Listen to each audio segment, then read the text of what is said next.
Hey, how's it going? Dino Damn Bassman here with an episode of How's It Feel? Let's tap some strings and do some things. Alright, so if I'm doing an episode on How's It Feel, that must mean I got some new basses in the house. Yes, I think I already divulged that. Everybody that knows that I took a hiatus from buying basses.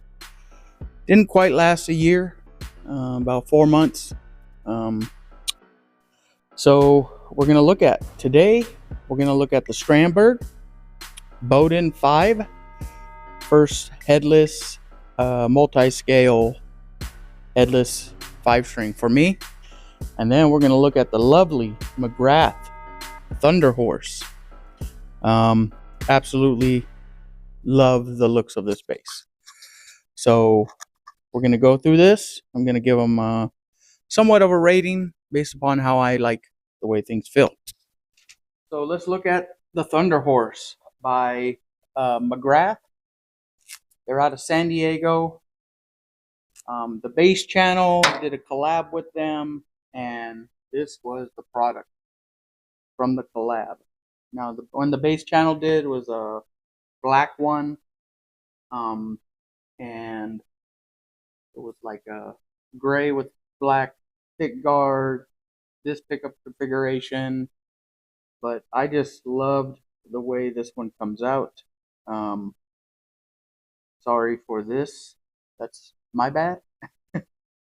um, I will be putting that back on, but that has no wear on the base or the build itself. The beautiful small mom pop builder. So some of the things you're gonna see on it are more of that quality. Everything's done by hand. So um, let me tell you what I love about it. This neck. This neck, I absolutely love the neck. Try to do a tweak here. Get better at this somehow. But you guys see that zebra stripe? Not sure what they call that, but it's beautiful. See that hand stained body? Hand stained body. I just love it. Um, Part of how's it feeling for me is how's it look, because oftentimes what we see will catch our eye, and so we're going to go over the body here. So this body has some texture to it, which some may like and some may not. When you buy a bass like this with this type of finish, it's what you expect. So I'm not going to consider that a negative unless the texture has a weird feeling, okay? For me, this feels really good all the way around. Smooth, everything's smooth, but you could feel the grain texture, okay? So just keep that in mind. Everything's smooth though, feels normal, nothing feels out of place. The neck edges feel good. They're not rolled, so it doesn't have that roll feel, but they feel good. There's no sharp edges. You can feel the frets a little bit, but those are not sharp. So those have been nicely filed down. The back is very smooth, even with sweaty hand. You can still get some playability. Feels good. Feels really good. Um, on my rating on how this thing feels, I'd probably give it like a 4.5 out of 5. Um, it feels good. Feels good. Um, some of the staining is not quite done to perfection, or what I would call perfection. So down here where the joint is, you can see where some of the staining didn't set or didn't get in. Not a big deal. Um, I've played this 3-4 times already on stage. The neck feels good to me.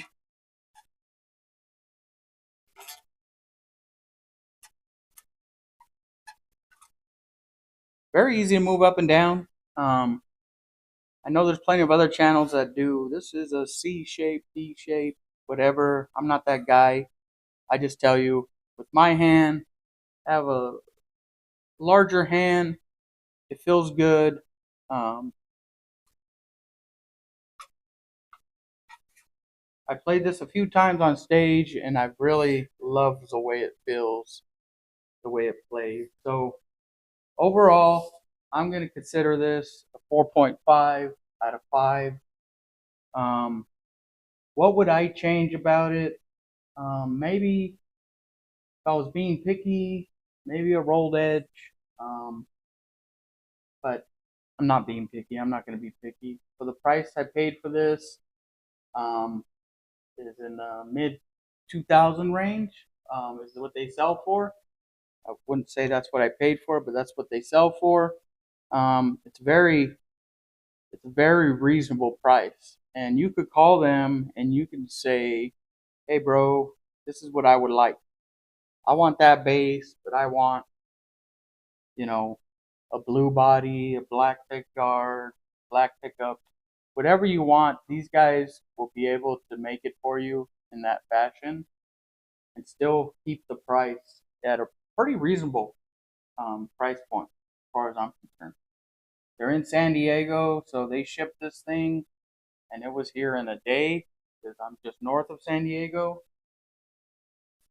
If I wasn't working, I'd be really tempted on going to pick it up. So that is the Thunderhorse McGrath Thunderhorse bass.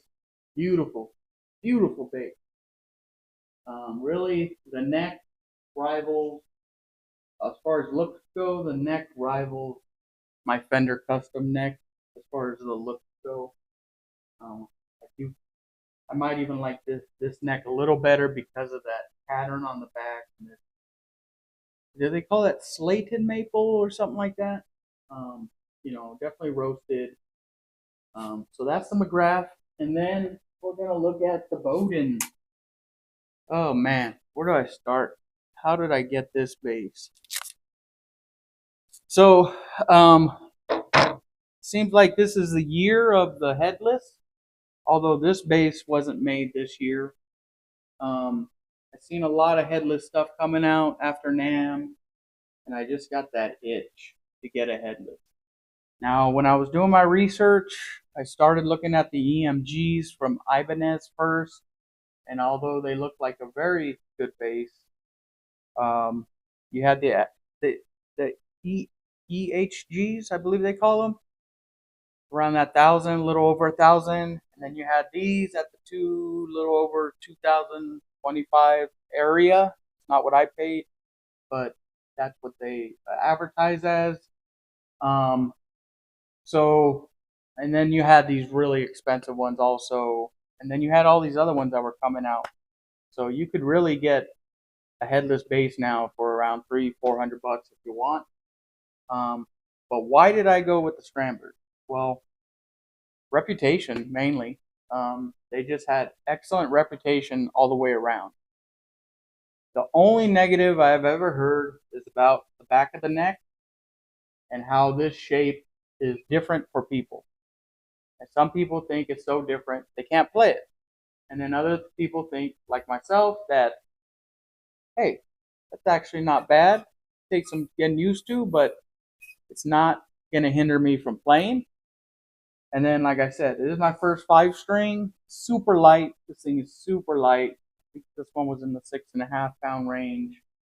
So it's a super light bass. It is a 5-string that had a pretty reputable B, low B. So getting this bass really kicked something off in my playing. And what it kicked off was BEAD tuning. It really got me hooked on that. So pretty much, if I have a bass in here that is sporting flat wounds because they can handle the BEAD tuning for the most part, at least the strings I've been using have, um, I've converted over. So there will be some now. I will have BEAD. There'll be some that I have PADG, but I've really lent the ear to the BEAD. Plus, that has helped me transition from just using that E to the B string and then learning when does this B come in context for a song, because it's a really low, almost dark B that doesn't lend itself to every time you need to play the B. So I've really been learning when to play it, when not. I've been asking people in the band, hey, did that sound like it was in context or not? You know, and sometimes they were like, yeah, that sounded, it went good, and then other times they said, no, that doesn't sound good. So I always appreciate the honesty. So how's it feel? It feels great. It's a scrambler. It feels great. Everything feels really and greatly made, smooth. Um, yeah, it feels very professionally made. It's a professionally made bass. I almost like they got cookie cutters and they're just stamping these things out exactly how they need to come out. So that feels great. Um, my little bone to pick is this where the pickup goes. I tend to use right angle um, instrument cables, so getting one of those in here has been a little difficult at times, especially when I like to use my coiled cable. But besides that, the neck feels really good. It has this trapeze style back of the neck where, for me, I can run my finger along it and it just guides me to where I need to be. Um, the back of the neck, the look of it is beautiful. Um,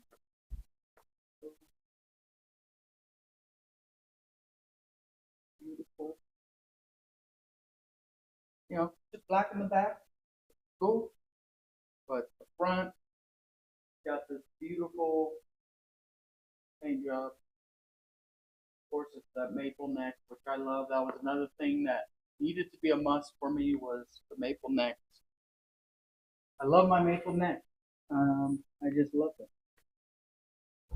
Uh, so really, I'm gonna rate this 4.8 out of 5. There's not much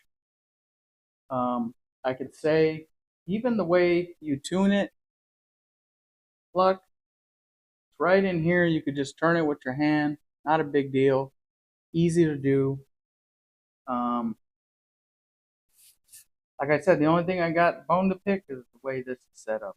I almost wish it was like here somewhere, maybe in the front, but not a big deal. So this is a Strandberg Bodin 5. Great, great first multi-scale bass. It has these curves that make it very ergonomic to sit on your lap. If you want to play like this, it's got this nice here. If you want to play like this, it's got this nice. Okay? So sitting down playing it, you have options which feel really good and natural to play it without a strap. So definitely like that part about it. So that's the Strandberg. I want to go back to the Thunderhorse really quick and do mention that what's really cool about this bass is the pull mute it has on the master volume. For this pickup, it has a mute that you just pull. Man, I love it. I wish all my basses had that. Just a quick way to mute it, change something, go back. Man, absolutely wonderful. So, didn't want to forget that. I will be doing some videos on how these sound. They both have a ton of variability in what you can do with the sound, as you can imagine with this pickup selection here. My understanding is you have a PJ EMGs right here, T pickup, jazz pickup. The top pickup is a, what's that? It's made for that bass. I believe it's a Gibson bass. Skipping my mind right now. Man, I forgot. Oh well. But look them up. But this setup right here, these EMGs, powerful, nice, passive bass, really good. The Schramberg, on the other hand, got the Fishmans, I believe, and the preamp in that. You can do a lot of different things with it. So we'll be going over that. So thanks for watching. We appreciate you. Always staying tuned. Sorry my videos have been a little inconsistent. I've been busy doing a lot of different things, and so hey, tap some strings, do some things. Dino Dan, Bassman. Peace.